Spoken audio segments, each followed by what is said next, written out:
Good evening, friends. Welcome back to another videos in our GenAI concept series.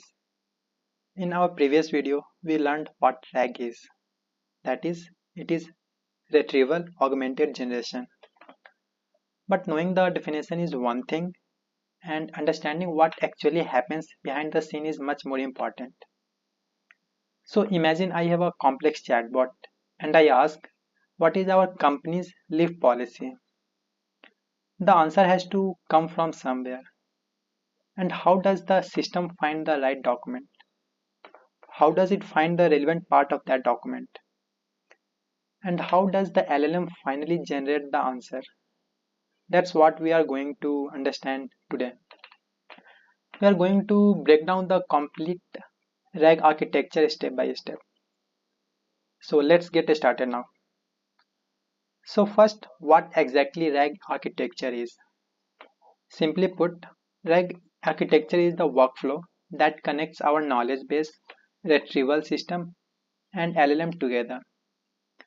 And there are two major parts that we need to understand. First one is indexing pipeline and second is query pipeline.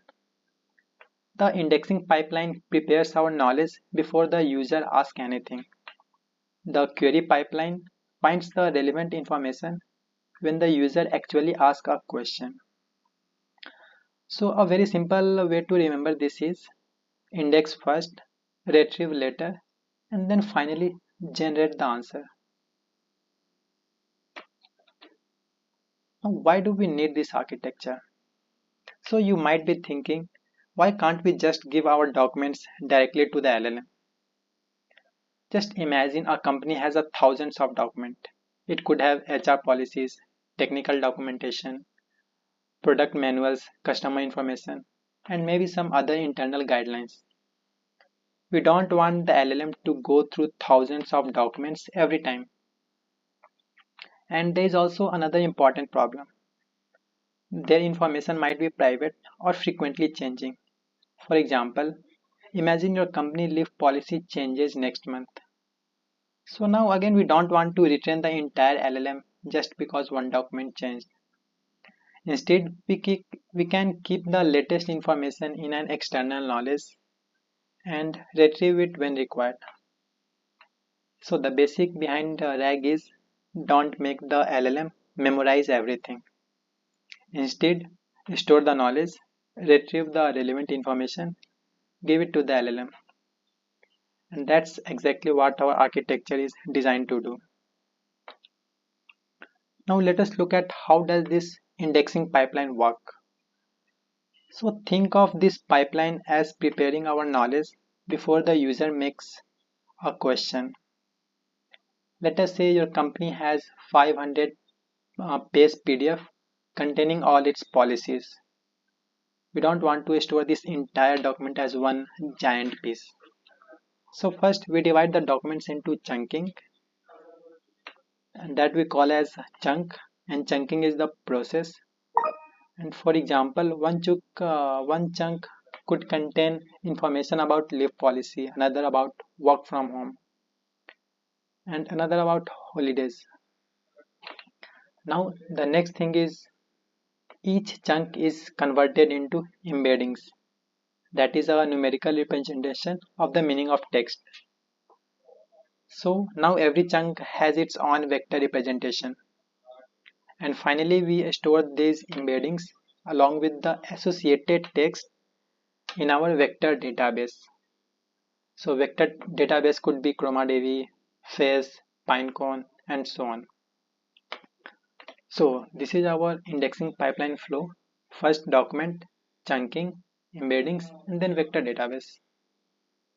So we are basically preparing our knowledge so that later we can search it quickly. So just remember, indexing means preparing and storing knowledge for future retrieval. Now our documents are ready. Comes the second part, that is query pipeline. The user asks a question. Let us use a simple example. How many casual leaves can I take in a year? Now the first user question is converted into embedding with the help of embedding model. Now the system has a vector representation, the meaning of the question.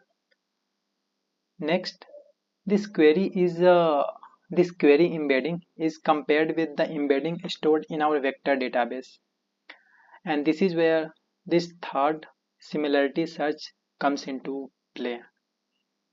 The system tries to find the chunks that are most relevant to the question. But the important thing is that we don't want to retrieve hundreds or thousands of chunk, and that is where Top-K Retrieval method came. For example, if k is equal to 3, we retrieve the three most relevant chunks, and these retrieved chunks become our context. And now we have everything the LLM needs: the user original question plus the relevant context retrieved from our knowledge base, and we send both to the LLM to generate the final answer. So this is how query pipeline works, and then context go to the LLM. So this is the slide where representing the complete RAG architecture. Let us put everything together. This is probably the most important slide. Let's start with the user question. For example, what is our leave policy? The question is converted into an embedding. The embedding is used to search our vector database. The system compares the query embedding with the stored embeddings and can calculate how similar they are, and that comes under similarity. And we have also learned in similarity we are going to follow cosine similarity search method, and then we select Top-K most relevant chunks. Now we take two things: user question and the retrieved context. We both provide to the LLM to generate the final answer.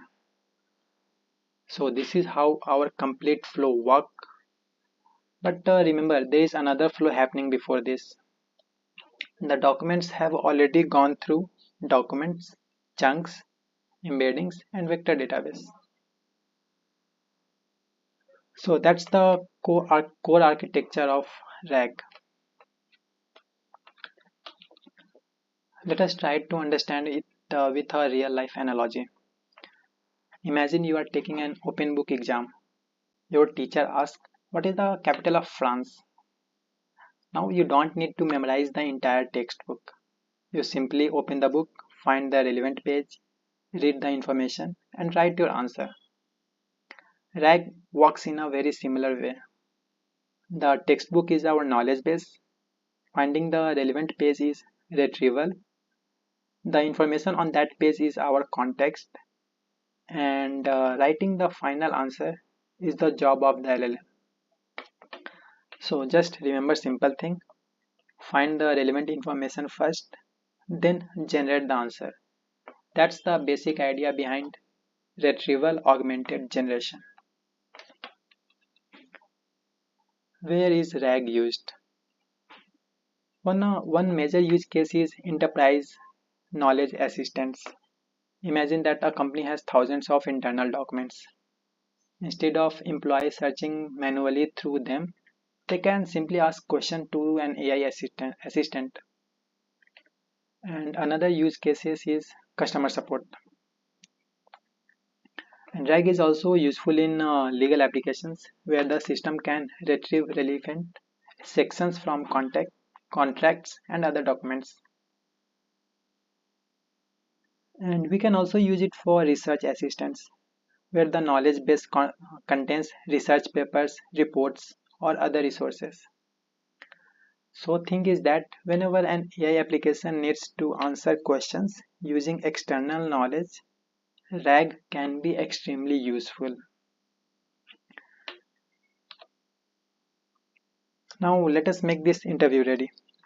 Imagine the interviewer asks, "Can you explain the architecture of a RAG system?"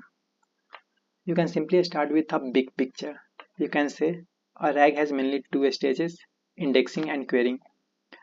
During indexing, documents are split into chunks, converted into embeddings, and stored in a vector database.